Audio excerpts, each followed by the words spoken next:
The three things that I'm really hoping people are going to get from my session are, one, that most of the best practices that you read about online aren't necessarily the best practices for you.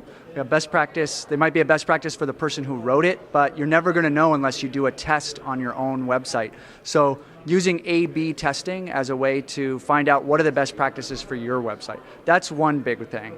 The other is, since I do a lot of stuff with Google Web Analytics in general, people look at their bounce rate on their dashboard and they get all worked up about, my bounce rate's too high. And that particular metric isn't very useful. You need to kind of drill down and look at it more specifically. So, stop being worried about your bounce rate and focus on what people on your website are actually doing. So that's the second thing.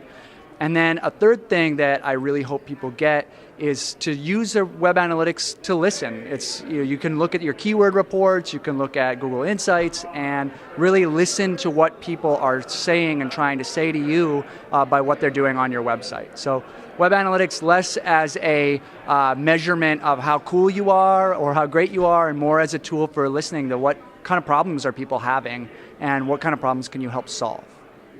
One of the things that really excites me about being at BlogWorld 2010 is the variety of voices and industries. So while I may have been presenting, I think, as part of the real estate track, most of my audience was from all over the place. And so that really helps a lot in a couple ways. One, as a speaker, speaking to a bunch of people is great.